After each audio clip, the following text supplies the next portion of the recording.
రాజ్యాంగ రక్షణ దళ ముఖ్య ఉద్దేశం రెంజిళ్ళ రాజేష్ అన్నకు ఏమో చేయాలన్నది మన జాతికి. రాజ్యాంగాన్ని రక్షించుకుంటూనే దళితులు, బీసీలు, ఎస్సీలు, ఎస్టీలు, మైనారిటీలు సరి సమానంగా బ్రతకడానికి ఏమి కావాలి, మనం ఏమి చేయాలి?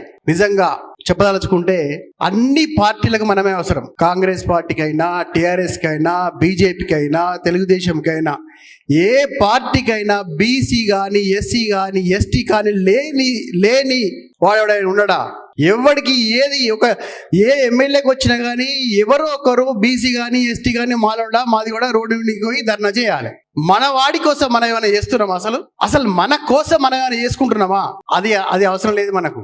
ఏ పార్టీ వాడైనా మీటింగ్ పెడుతున్నాడంటే దళిత వాడకట్టులు కానీ, బీసీ వాడలల్లో కానీ ఓ బస్సు పెట్టాలి, ఓ లారీ పెట్టాలి, ఎక్కియాలి, మీటింగ్ వెళ్ళాలి. అసలు మనము తింటున్నామా, పంటున్నామా, తెల్లారిందా? మనం ఏం చేస్తున్నాం? అసలు మనం ఎలా విడగొడుతున్నాం? మనం ఎలా విడిపోతున్నాం? మనల్ని ఎలా విడగొడుతున్నారు? అసలు అది మనం చదువుకున్నామా, చదువుకోలేదా? మనకు అర్థమవుతుందా, అర్థమైతలేదా? నేను ఇంతకుముందే చెప్పా, నేను కూడా ఒకప్పుడు అదే. కానీ ఎప్పుడైతే నా లోపల అంబేద్కరిజాన్ని నేను కొంచెం చేసుకున్నానో అప్పటి నుంచి నా లోపల నుంచి శక్తి వస్తుంది, ఏదో చేయాలనే తపన వస్తుంది. అందుకోసమే ఈ మనకు తెలిసిన వ్యక్తులలో మినిమం కనీసం అంబేద్కర్ వాదులు తయారైనరు అంటే రెంజల రాజేషన్నతోని కానీ, బైరి నరేషన్నతోని కానీ, సోషల్ మీడియాలో మనదన్నతోని కానీ.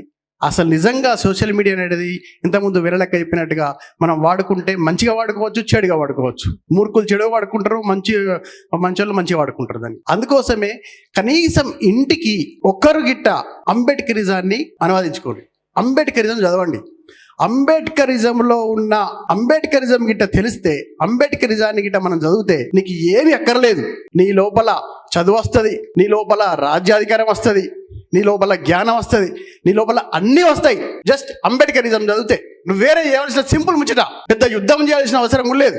నీకు అంబేద్కరిజం తెలిసింది అంటే, అంబేద్కర్ను చదివినావు అంటే ఆటోమేటిక్గా రాజ్యాంగం తెలుస్తుంది, ఆటోమేటిక్గా నువ్వేం చేస్తున్నావు తెలుస్తుంది, నీ మైనస్ పాయింట్లు ఏంటి, నువ్వేం చేస్తున్నావు, నువ్వేం చదువుకోవాలి, నీ ఫ్యామిలీని నువ్వు ఎలా అభివృద్ధి చేసుకోవాలి అనే విషయం తెలుస్తుంది. మిత్రులారా, అసలు ఏం లేదు, వాడు డబ్బులు ఇస్తాడా, వాడికి ఓటేసినామా, తిన్నామా, పడుకున్నామా, ఇదే చేస్తున్నారు. కానీ అసలు మన చరిత్ర ఏంది, మనకు అసలు బాబాసాహెబ్ ఎందుకు బుద్ధిజం తీసుకున్నాడు, అసలు ఆయన పిల్లలు మొత్తం పొడగొట్టుకున్నాడు మన కోసం.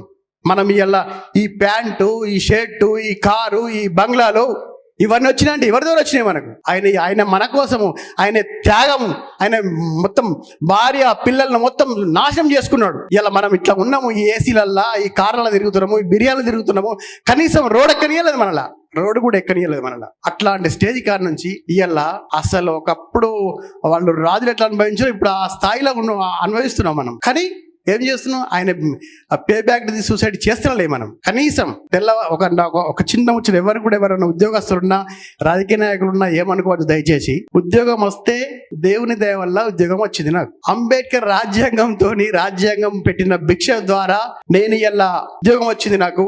ఇలా నేను గెజెట్ ఆఫీసర్ అయినా, నేను ఇలా కార్లో తిరుగుతున్నా, నేను ఇలా ఎంపీటీసీనైనా, సర్పంచ్నైనా, ఎమ్మెల్యేనైనా అనే ఉద్దేశం వస్తలేదు ఎవరికి. రిజర్వేషన్ల చాలా బ్రహ్మాండంగా అనుభవిస్తున్నారు. కానీ ఎవరు కూడా అసలు నాకు నాన్న కొడుక, నాకు బాబాసాహెబ్ పెట్టబట్టి నేను ఇలా ఎంపీటీసీ అయినా, ఇలా జెడ్పీటీసీ అయినా అనేది లేదు అసలు. నేను ఇలా ఓ గెజెట్ ఆఫీసర్ అయినా, ఓ ఎంఆర్ఓ అయినా, ఓ ఎస్ఐ అయినా, ఓ సిఐనైనా, ఓ ఐపీఎస్ అయినా, ఐఐఎస్ అయినా చెప్పట్లేదు అసలు. అదే కనుక గిట్ట మనం అవలంబిస్తే, అదే కనుక గిట్ట మన పిల్లల గిట్ట మనం చెప్పగలిగితే, నిజంగా నేను నా పిల్లలకి అదే చెప్పిన. ఒకప్పుడు మన తాత ముత్తాతల్లో ఇట్లా కాదు బిడ్డ, గోసి గొంగళితోని ఉండేవాళ్ళు.